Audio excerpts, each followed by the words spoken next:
Election Day is Tuesday, only 5 days from now, and the race for the White House still remains neck and neck. Millions of Americans have already voted, and both campaigns are racing to get their final messaging out to voters. So, to help us make sense of all of it, we have once again asked political science professor at UC Merced, Dr. Nathan Monroe, to come back on Great Day to provide more perspective for us on this historic and contentious election. Dr. Monroe, good morning. Thanks for joining us. Good morning. Well, Happy both. Halloween. Yes, happy Halloween. Thank you. I'm a political scientist dressed as a public intellectual today. So, Oh, thank you. Looking very nice. Hey, while both Vice President Harris and former President Trump are nowhere near done campaigning, they both did have kind of what they're calling a closing argument for their campaigns. Donald Trump was at Madison Square Garden. Kamala Harris was at the Ellipse near the White House. Historically, how effective have these closing messages been for the presidential candidates? well, I mean, I think, they've been more effective the further back you go, in a sense, right? Some of what we, see in the modern information era is that messages tend to get drowned out and they tend to get specialized, right? So I guess in a sense, right, you'd think about these closing arguments as being broader and reaching more people, in say in 1980 or in 1992 than they would today. That said, right, one of the things I like to talk to my students about a lot is when we think about watching what people are saying, what candidates are saying, what politicians are saying, what they're doing, we really got to ask the question, who are they talking to, right? Yeah. And so I think what's happening in this sort of modern era is they're talking to a narrower set of people that they think are going to get their message. And I think when you interpret the messages that way, it's sort of a more strategic approach to a narrower set of people, I think, in this current age than, for example, what you might have seen Ronald Reagan do in 1980 or what you would have seen Bill Clinton do in 1992. Do you think that when you're talking about the narrowing of message, that one is narrowing in more on women and another narrowing more in on men? I'm sorry, I missed just a piece of that, but I think you said do I think that they're narrowing in on men or women? Right, yes. You know, I guess I'm not. I actually didn't read them that way, and Okay. I'm interested in sort of your take on this. In terms of how we might see it that way. My reaction was much more a sort of like Trump's message, if you boil it down, is actually Mhm. kind of a classic message, right? It's couched in a lot of sort of sometimes maybe harsher terminology, but at the end of the day, it's are you better today than you were 4 years ago, Mhm. right? And he wants the answer to be no. And so I think, in that sense, I think he's targeting a particular sort of demographic in terms of their sort of economic comfort, right? Sort of a middle class or maybe sort of working class narrative there. Whereas I look at Harris and I sort of see the closing message really more of it as are you sick of the partisan divide? Well, if you're sick of that, then I'm your candidate because the other side is clearly the one that's causing this. And are we ready to sort of get back to unity? And so I guess I don't know that I see that breaking Mhm. along. Or I say I don't know that we have data to say that Sure. that breaks along the lines of sort of gender, but I do think that they're targeted. I just think it's targeted along lines that are about which particular set of voters really are frustrated with the political dynamic versus which ones are frustrated with their pocketbook. Yeah, yeah. Okay, good point. We were running a couple of interviews earlier today, one from Nikki Haley, another from a female journalist-ish, Megan Kelly, saying that the kind of bro show, or as they called it, kind of masculine rhetoric was a concern for Republican women, that it might push them away. So that's where I was heading in that So one. I'll just take a quick comment about this. Yeah. I think we've been asking this question for almost 10 years, right? I mean, if you really think about the early parts of the Trump campaign in 2016, right, there was a lot of speculation that this exact thing was going to happen. Hmm. And we've heard basically 10 years of that, and the data doesn't seem to support it. I think Republican women, by and large, if they're going to be supportive of Trump, are not bothered by that rhetoric. And I think, we could offer a lot of explanations for that. But my sense is that I don't know that there's evidence that that's grown, right? That Yeah. sort of narrative or that language or that tone has somehow infiltrated and started to nag, the sort of minds of Republican women who are put off by it any more than they might have been 8 or 10 years ago. All right. I appreciate that perspective. Let's go to the early voting or people that are returning their mail in ballots. Can you provide some insight on how that might impact how the two campaigns advertise or fundraise over the next 5 days?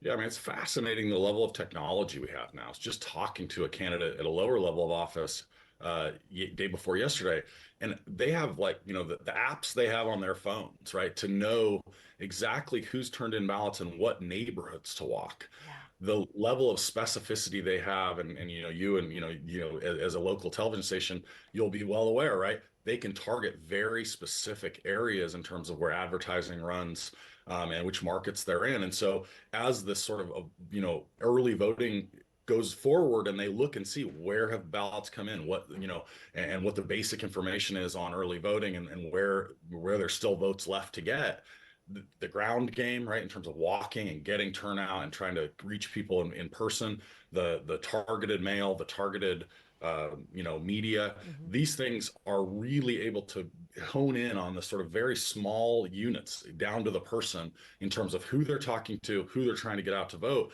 And I think it really has changed, again, the sort of technology and the information that we have and the information that we use and the way that we target and try to get messages to voters, even in these last 3 weeks, day by day, Mm-hmm. is really precise now. Wow.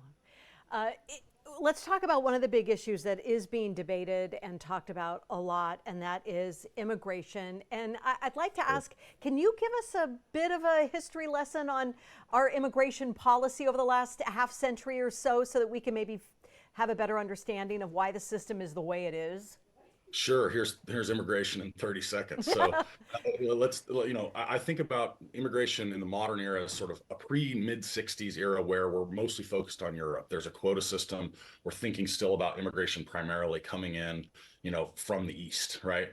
And then we sort of get into an era where slowly we move in towards thinking about enforcement where in the mid 80s we have some legislation where the real focus is now we have a southern border. We're starting to see a lot of immigration that we think is sort of illegal immigration and there's a lot of implications now for social programs and things. And we start to get that sense. And so there's this move to sort of general enforcement, but for the purposes of immigration itself.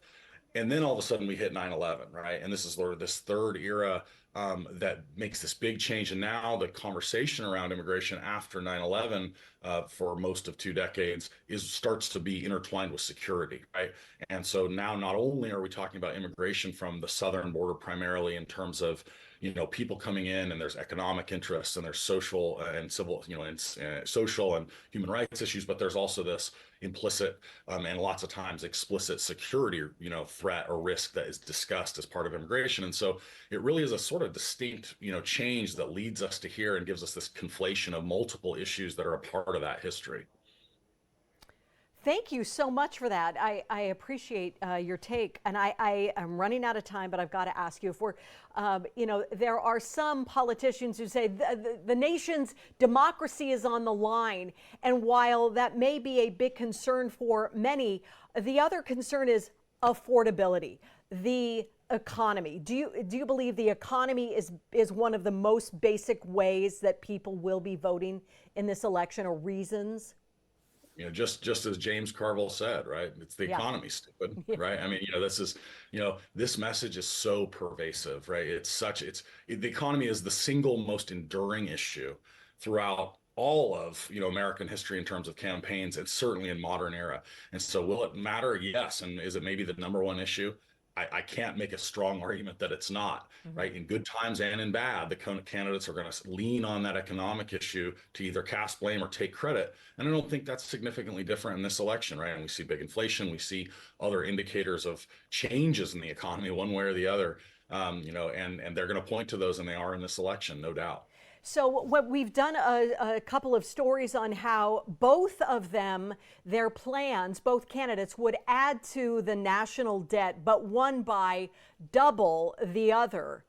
Does that matter to the general family and their kitchen table? I don't think so. I mean, how long have we been talking about national debt? The data that we see about sort of concerns about the macro economy, is still looking at like job rates, still looking at inflation rates, still looking at things that are focused away from the national debt. To be honest, I don't think people have a concept of what that means or what the consequences of that are.